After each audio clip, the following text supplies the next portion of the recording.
Bismillahirrahmanirrahim. Assalamualaikum warahmatullahi wabarakatuh. Alhamdulillahirabbil alamin wassalatu wassalamu ala mursalin wa ala alihi wa sahbihi ajmain. Amma ba'du. Yang sangat saya banggakan anak-anakku semuanya, siswa kelas 7, siswa baru SMP Islam Al-Ansor tahun pelajaran 2021-2022. Nah, sekalian semangat pagi. Mudah-mudahan semuanya dalam keadaan sehat walafiat. Yang pertama, tentu kita panjatkan rasa syukur kita kepada Allah SWT. Pada kesempatan ini kita masih diberikan nikmat sehat, ya, nikmat iman, kemudian nikmat semangat untuk menuntut ilmu, nikmat dikasih oleh kedua orang tua kita. Salawat dan salam kita aturkan kepada junjungan kita Nabi besar Muhammad SAW. Baiklah anak-anak sekalian, pada kesempatan hari ini Bapak yang pertama tentu ucapkan selamat kepada kalian yang telah diterima di SMP Islam Al-Ansor. Mudah-mudahan ini sebagai tempat menuntut ilmu buat kalian. Kalian bisa serius, kalian bisa lebih bersemangat meskipun dalam situasi pandemik. Ya, mudah-mudahan kita berdoa bersama semoga masa pandemi ini cepat berlalu. Baiklah anak sekalian, langsung saja pada kesempatan hari ini Bapak ingin menyampaikan materi yaitu tentang cara belajar yang efektif dan efisien. Kita mulai dari pengertian dulu ya. Belajar, apa yang dimaksud belajar? Belajar adalah suatu usaha, suatu proses untuk menuntut ilmu ya. Kalau ilmu itu luas, bisa ilmu pengetahuan, dan ilmu pengetahuan itu juga luas lagi, bisa pengetahuan ilmu pengetahuan yang bersifat teknologi, bersifat duniawi, juga bisa bersifat ilmu agama ya, atau ilmu-ilmu din Islam yang kita yakini, yang kita pelajari bersama. Nah, jadi proses belajar adalah suatu usaha, suatu proses dari yang belum tahu menjadi tahu, itu disebut belajar. Kemudian efektif dan efisien.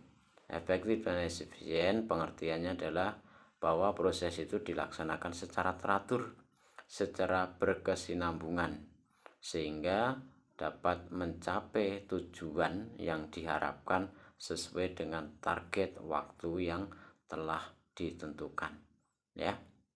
Itu misalkan kalian di SMP 3 tahun, nah itu berarti ya memang masanya 3 tahun itu ya. Jadi pengertiannya itu dulu. Pengertian secara umumnya, cara belajar yang efisien adalah suatu proses yang teratur, berkesinambungan, yang dilaksanakan untuk mencapai tujuan yang diharapkan sehingga dapat tercapai sesuai dengan waktu yang ditargetkan. Itu ya. Oke, lanjut sekarang. Nah, kemudian setelah tahu pengertiannya bagaimana Pak? Kita kenali, apalagi dalam situasi pandemik seperti ini, ada model pembelajaran yang banyak diterapkan yaitu model daring. Sebenarnya ada dua, satu yaitu daring atau dalam jaringan atau online ya, atau melalui media sarana komunikasi ya, dengan program atau aplikasi misalkan WhatsApp, dengan Google Form, dengan Google Meet ya, atau melalui Zoom meeting. Nah, itu sarana-sarana yang bisa dipakai secara daring atau dalam jaringan yang kalian tempuh selama 1,5 tahun ya, kurang lebih. Waktu di SD MI kemarin kan banyakkan tugasnya lebih besar daring daripada yang satunya tatap muka. Kemudian selain daring, yang satunya yaitu luring. Luring itu luar jaringan atau offline, atau tatap muka langsung datang ke sekolah. Nah, itu pada keadaan normal di luar pandemik. Langsung belajar di kelas, ketemu dengan teman-temannya, kemudian juga dengan Bapak Ibu guru belajar langsung, latihan soal, kita bisa bercerita, kita bisa bertanya langsung ya dalam kelas itu disebut luring. Nah, setelah kalian mengenal itu, kalian udah alami dua-duanya itu, sekarang berikutnya kenali tipe atau gaya belajar kalian. Nah, para ahli membagi tipe atau gaya belajar seseorang itu menjadi 3 secara garis besar, ya. Yang pertama yaitu tipe audio.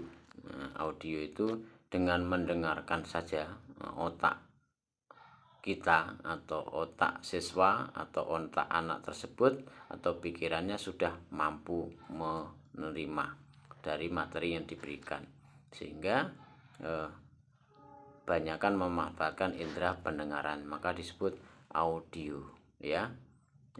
Atau selain dengan mendengar, bisa saja tipenya dia juga bisa dibantu dengan alat pengiring, ya, misalkan diiringi dengan musik, ya, gitu. Kemudian yang kedua tipe visual. Tipe visual itu dengan indera penglihatan, berarti dia harus melihat.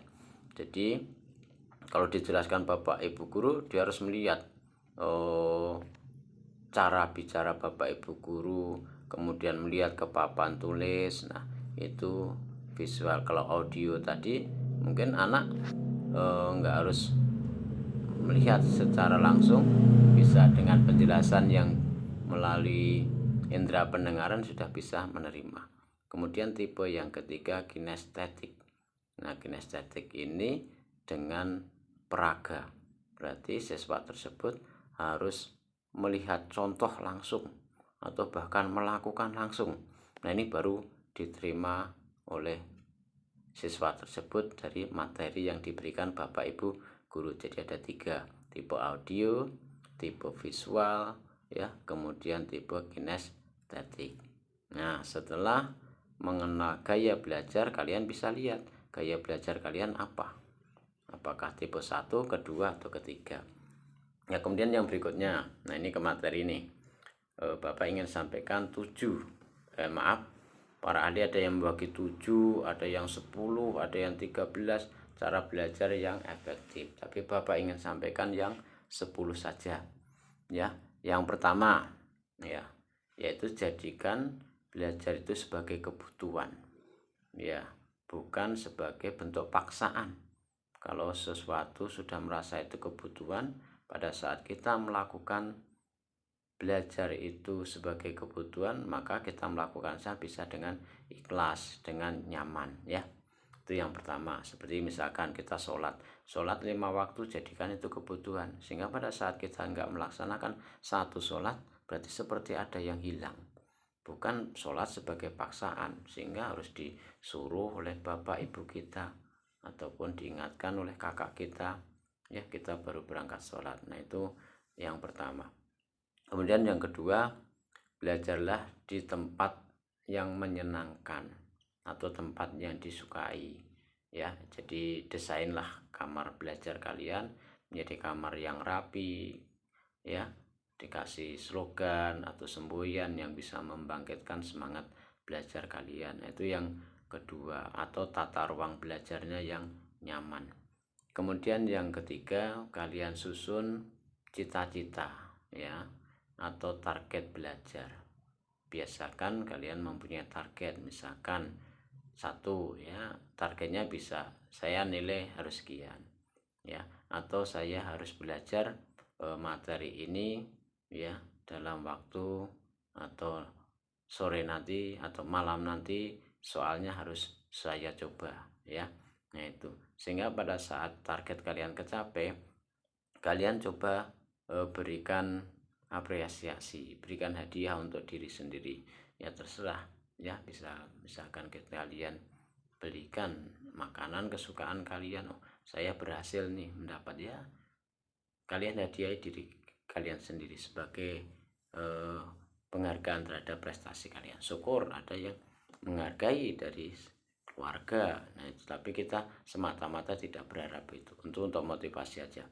Kemudian setelah 3 langkah tadi atau cara tadi, yang keempat, kalian coba berperan sebagai guru, ya. Setelah kalian membaca, cobalah kalian jelaskan ke orang lain lagi, ya. Silakan teman kalian atau saudara kalian di rumah berperan sebagai pendengar, ya, kalian coba sampaikan.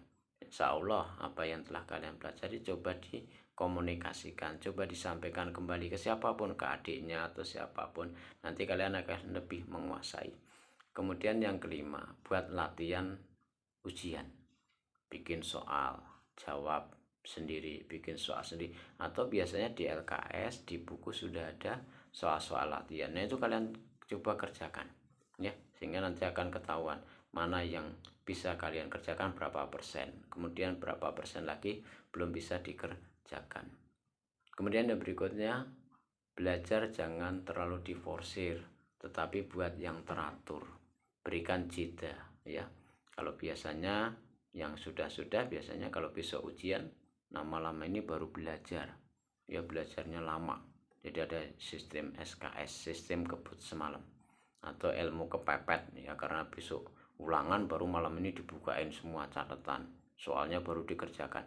Nah ini nggak bagus, karena pikiran fisik kita juga perlu jeda.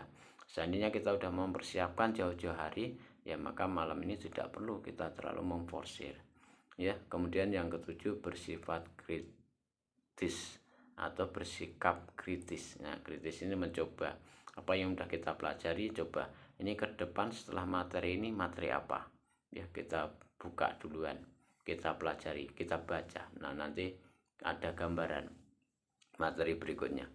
Kemudian yang berikutnya adalah nah ini termasuk gaya belajar tadi ya, ada yang suka harus diiringi musik, silahkan, tapi para psikolog menyarankan jangan diiringi musik yang ada liriknya, lebih baik musik instrumen itu hanya musik saja, karena kalau lirik, apalagi ada liriknya mengandung pesan yang tidak baik ya, pesan cengeng ya, atau pesan yang kira-kira emosi ya, nanti malah merusak pikiran kita, merusak fokus kita, merusak konsentrasi kita ya. Kemudian yang ke-9, dibiasakan membuat ringkasan ya, ringkasan dari materi yang kita pelajari ya, apalagi ringkasan itu dibuat misalkan berbentuk pohon atau peta konsep ya, itu akan lebih mudah dipahami. Misalkan pokok bahasanya berupa batangnya, kemudian rantingnya mengenai sub pokok bahasanya ya. Misalkan di pelajaran matematika ya, misalkan pokok bahasanya apa, bilangan bulat, berarti dibuat di batangnya bilangan bulat, rantingnya apa, jenis-jenis bilangan bulat, ranting satu lagi operasi bilangan bulat, misalkan ditambah, dikurang, dibagi dan lain sebagainya. Nah ini akan lebih menarik, dan dibiasakan ringkasan yang dibuat itu dibaca sebelum tidur, karena tidur saat yang tepat untuk mengingatkan kembali apa yang telah kita pelajari tadi ya, karena badan juga perlu istirahat, tetapi sebelum tidur nah itu bisa sebagai modal ya, baca ringkasan semampu kita ya. Kemudian yang 10 terakhir itu berdiskusi, sharing atau kerja kelompok itu perlu, sehingga nanti kita tahu nih kekurangan kelebihan kita ya, punya teman sahabat bisa mengingatkan mana yang kita lupa, atau sebaliknya kita bisa mengingatkan teman kita yang lupa. Nah itulah gunanya kerja kelompok ya, jadi atau berdiskusi atau sharing tentang materi pelajaran. Nah itu anak sekalian, ada 10 cara belajar efektif, kemudian ada 3 gaya belajar atau tipe belajar. Nah mudah-mudahan kalian bisa melaksanakan ya, kalau tidak 10-10-nya ya berapa persen dilaksanakan, sesuaikan dengan gaya belajar kalian. Itu aja yang bisa Bapak sampaikan, mudah-mudahan bermanfaat, tetap semangat, kemudian juga jaga stamina, jaga imunnya ya, kemudian jangan lupa berolahraga ya semampu kalian ya, tetap semangat. Bila ada kesalahannya mohon maaf. Assalamualaikum warahmatullahi wabarakatuh.